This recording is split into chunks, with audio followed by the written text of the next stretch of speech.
Hello student, good morning to all of you. आइए आज से हम लोग इतिहास को पढ़ेंगे। इतिहास में हम लोग क्या कुछ पढ़ेंगे उसके पहले हम कंटेंट देख लेते हैं। सबसे पहले जो हम लोग पढ़ने जा रहे हैं वो है समय शब्दावली। समय का शब्दावली को पढ़ेंगे। उसके बाद भारतीय इतिहास के स्रोत को पढ़ेंगे, जो सोर्स है भारतीय इतिहास का उसे पढ़ेंगे। उसके बाद हम पढ़ेंगे भारत में विदेशी आक्रमण, कौन कौन से विदेशी हमारे भारत पे आके आक्रमण किया, कब किया, इसे हम लोग अच्छे तरीक़ा से डिटेल्स में जानेंगे। उसके बाद हम पढ़ेंगे विदेशी यात्रियों का विवरण, जो हमारे देश में विदेशी यात्री जो आए उन्होंने क्या कुछ लाए और क्या कुछ यहाँ से ले गए, इसके बारे में पढ़ेंगे। फिर उसके बाद भारत के प्रमुख ऐतिहासिक युद्ध को पढ़ेंगे, जो युद्ध हुआ, कब हुआ, कैसे हुआ, किसके साथ हुआ, कौन सफल रहा, कौन असफल रहा, इन सारे को पढ़ेंगे। संपूर्ण इतिहास काल तिथि अनुसार को पढ़ेंगे, ठीक है। उसके बाद इतिहासकालीन प्रमुख तथ्य को पढ़ेंगे। तो आज जो है हम जो पढ़ने वाले हैं वो है समय का शब्दावली। क्या है समय शब्दावली, आइए इसे हम जानते हैं। समय शब्दावली एडी, जैसा कि कोई अंक लिखा हुआ है, ईस्वी लिखा हुआ है, कुछ भी मतलब जो भी लिखा हुआ, जैसे हम अभी ईस्वी बोलते हैं तो उसे एडी क्या होता है, एडी का मतलब क्या होता है? एडी का मतलब होता है कि ईसा मसीह के जन्म के बाद की तिथियां, क्योंकि ईस्वी जो प्रारंभ हुआ है वो ईसा मसीह के जन्मदिन पर हुआ है। लेकिन ईसा मसीह के जन्मदिन, ईसा मसीह के जन्म के पहले के समय को हम क्या कहते हैं? एडी कहते हैं। और बीसी का क्या मतलब होता है? बीसी का मतलब होता है ईसा मसीह के जन्म के पहले। हमने उल्टा बोल दिया। जो एडी होता है वो ईसा मसीह के जन्म के बाद की तिथियां है, और जो बीसी है वो ईसा मसीह के जन्म के पहले की तिथियां है। सॉरी, हमने ध्यान नहीं दिया, ठीक है। एडी का मतलब क्या हमने पढ़ा कि ईसा मसीह के जन्म के बाद, ठीक है। और बीसी का मतलब ईसा मसीह के जन्म के पहले की तिथियां। एडी का मतलब क्या होता है? एनो डोमिनी होता है। एनो डोमिनी याद रखिएगा।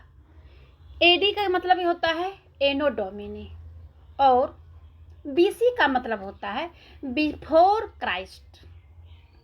मतलब before Christ, BC means Isa Masih के जन्म के पहले।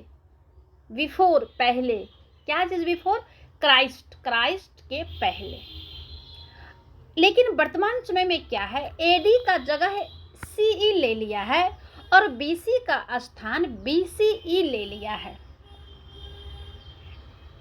जो है एडी के जगह पे अब जो है सीई लिखा जाता है और बीसी के स्थान पर बीसीई लिखा जाता है। तो जानते हैं कि सी क्या है और बीसीई क्या है। सी को कॉमन इरा बोला जाता है, कॉमन इरा कहा जाता है, ठीक है। और बीसीई बिफोर द कॉमन इरा, याद रखिएगा, before the common Ira, BC. यहाँ पे हमने जाना बीसी क्या होता है? बिफोर क्राइस्ट, जो कि ईसा मसीह के जन्म के पहले। एडी क्या होता है? एनो डोमिनी, जन्म के बाद। तो ऐसा इसलिए क्योंकि विश्व के अधिकांश देशों में अब कॉमन ईरा का प्रयोग करने लगा है, इसीलिए अब सीबीसी हो गया है। कभी कभी अंग्रेजी के बीपी अक्षरों का प्रयोग होता है, जिसका तात्पर्य होता है या जिसका अर्थ होता है बिफोर प्रेजेंट। अंग्रेजी अर्थ क्या हो जाता है? बीपी, बिफोर प्रेजेंट, अर्थात वर्तमान समय से पहले। वर्तमान समय से पहले को जो है अब बीपी कहा जाता है। पता नहीं आगे और क्या क्या चेंजिंग आएगा। आइए देखते हैं।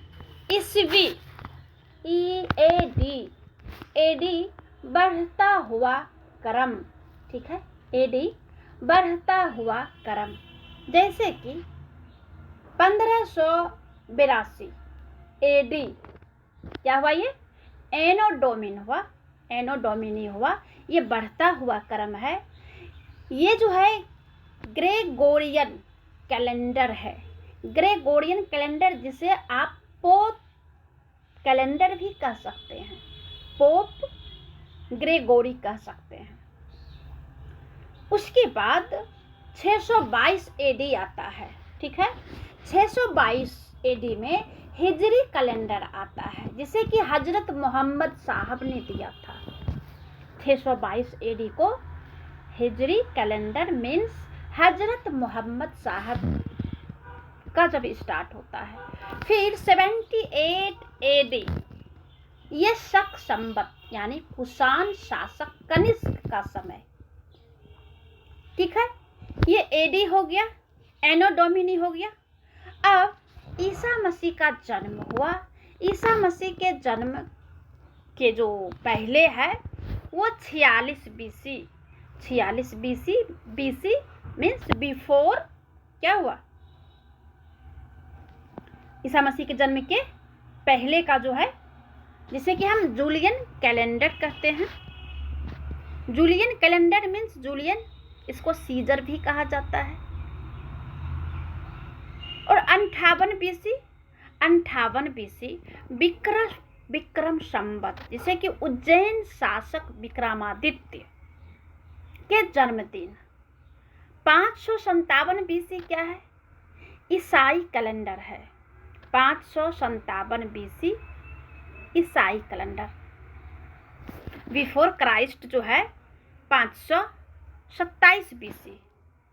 ईसाई कैलेंडर जो है अब घटता हुआ क्रम, इसे ईसा पूर्व जो हमने कहा बीसी, घटता हुआ क्रम हुआ, ठीक। आइए अब जानते हैं समय को। 1/2 अर्धवार्षिक, इसे कहते हैं आधा 6 महीने यानी आधा वर्ष की अवधि को वह अर्धवार्षिक कहते हैं। सेमी एनुअल, इसे सेमी एनुअल कहते हैं, अर्धवार्षिक यानी 6 महीने को, 6 महीने की अवधि को हम अर्धवार्षिक। एनुअल वार्षिक को 1 वर्ष की अवधि को कहते हैं। दशक 10 वर्ष की अवधि को, 2 लिखा हुआ है 10 वर्ष। क्रिस्टल 15 वर्ष की अवधि को कहते हैं। इसे तो ये याद करने की चीज है, क्रिस्टल 15 वर्ष की अवधि। सिल्वर जुबली 25 वर्ष की अवधि। रूबी जुबली 40 वर्ष की अवधि। पूर्वार्ध फर्स्ट हाफ, सदी का प्रथम 50 वर्ष। उत्तरार्ध सेकेंड हाफ, सदी का द्वितीय 50 वर्ष, यानी कि 50 वर्ष हो गया पूर्वार्ध और 51 वर्ष से 100 वर्ष तक ये उत्तरार्ध। गोल्डन जुबली स्वर्ण जयंती 50 वर्ष की अवधि को गोल्डन जुबली कहते हैं, यानी कि स्वर्ण जयंती कहते हैं। डायमंड जुबली 60 वर्ष की अवधि को कहते हैं। 60 वर्ष की अवधि को हम डायमंड जुबली के नाम से जानते हैं। इसके आगे और है नीलम जयंती, जिसे 65 वर्ष की अवधि कहते हैं, ठीक है। प्लेटिनम जुबली 70 वर्ष की अवधि को कहते हैं। पैलेडियम जुबली 75 वर्ष की अवधि के कहते हैं। अब आ गया सेंचुरी मीन्स सदी आ गया, शताब्दी जिसे कहते हैं, इसे 100 वर्ष की अवधि कहते हैं। अब 1000 वर्ष की अवधि को क्या कहते हैं? सहस्त्राब्दी, मिलेनियम कहते हैं इसको, मिलेनियम। और 2000 वर्ष की अवधि को क्या कहते हैं? Great jubilee. ग्रेट जुबली 2000 वर्ष की अवधि को हम लोग कहते हैं। ठीक है, आगे जब आते हैं जन्मदिन को, साधारण मानव के जन्मदिन को जन्मदिन कहते हैं। जयंती जब मरने के बाद जो मनाया जाता है महापुरुषों की जन्म दिवस, उसे जयंती कहते हैं, यानी गांधी जयंती। जन्म उत्सव ईश्वरीय अवतारों के जन्म दिवस, जैसे रामनवमी, जन्माष्टमी, कृष्ण जन्माष्टमी और रामनवमी। ठीक है, इसको जन्म उत्सव कहते हैं। पुण्यतिथि वार्षिक तौर पर जो मनाया जाने वाला दिवंगत या मृत्यु का दिन आता है, उसे हम पुण्यतिथि कहते हैं। अब आइए जानते हैं वर्तमान कैलेंडर के बारे में। कैलेंडर, वर्तमान कैलेंडर में ग्रेगोरियन कैलेंडर, याद रखिएगा, ग्रेगोरियन कैलेंडर जो है ये एक इंटरनेशनल कैलेंडर है। ठीक है, ये अंतर्राष्ट्रीय कैलेंडर है, जिसे कि पूरे विश्व के देशों में इसे मान्यता दिया गया है। विश्व के अधिकांश हिस्सों में इसी कैलेंडर का प्रयोग किया जाता है, जिसका नाम है ग्रेगोरियन कैलेंडर। इसे जो है इटली के डॉक्टर एलोयसियस लिसिस द्वारा प्रस्तावित इस कैलेंडर की घोषणा 24 फरवरी 1582 को पोप ग्रेगरी 13 जो है की थी। इन्हीं के नाम पर इस कैलेंडर के नाम ग्रेगरी शब्द जुड़ा। प्राचीन जूलियन कैलेंडर की अशुद्धियां सुधारने के लिए इसे प्रयोग किया जाने लगा। ग्रेगोरियन कैलेंडर में 365 दिनों का एक वर्ष होता है, किंतु चौथा साल 366 दिन का होता है, जिसे कि हम अधिवर्ष या लीप वर्ष भी कहते हैं। ग्रेगोरियन कैलेंडर बनने के 170 साल बाद 1752 ईस्वी में अंग्रेजों ने भारत में इस कैलेंडर को लागू किया था। ग्रेगोरियन कैलेंडर बनने के 170 साल बाद अंग्रेजों ने क्या किया था, भारत में इसे लागू किया था। और शक संवत की शुरुआत कब होता है, 78 ईस्वी में कुषाण शासक कनिष्क द्वारा, और विक्रम संवत 57 ईस्वी पूर्व उज्जैन शासक राजा विक्रमादित्य ने शकों पर विजय के उपकक्ष में चलाया था। इस ईस्वी को याद रखिएगा कि शक संवत की शुरुआत 78 ईस्वी में, और विक्रम संवत जो विक्रमादित्य उज्जैन के शासक थे, वो जब विजय हुआ, विजय के उपलक्ष्य में 57 ईस्वी पूर्व, यानी ईसा पूर्व है ये। ठीक है, ईसा पूर्व है, यानी बीसी इसको कहेंगे, बिफोर क्राइस्ट। याद रखिएगा, शक संवत, विक्रम संवत।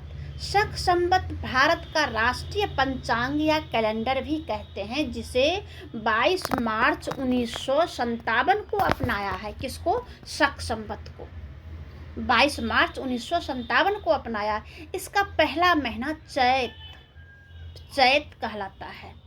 अंग्रेजी वाला महीना मार्च और अप्रैल के बीच चैत पड़ता है। अंतिम महीना फागुन होता है, जो कि फरवरी और मार्च के बीच पड़ता है। ठीक है, प्रमुख संवत इतना ही पर हैं। ठीक है, इसके आगे क्योंकि ये तो बहुत बड़ा हो जाएगा। ठीक है, जब आप लोग इस वीडियो को देखेंगे, पढ़ेंगे और नोटबुक में उतारेंगे, तो उसके जस्ट बाद आगे की वीडियो को देखेंगे। उसके बाद जो है याद करने में जो है बहुत इजी होगा, क्योंकि समय अनुसार, क्रमबद्ध अनुसार, सिस्टमेटिक ढंग से जो है इसे हमने डाला है। इसीलिए जो है आप इसके बाद जस्ट वाला पढ़ेंगे। ठीक है।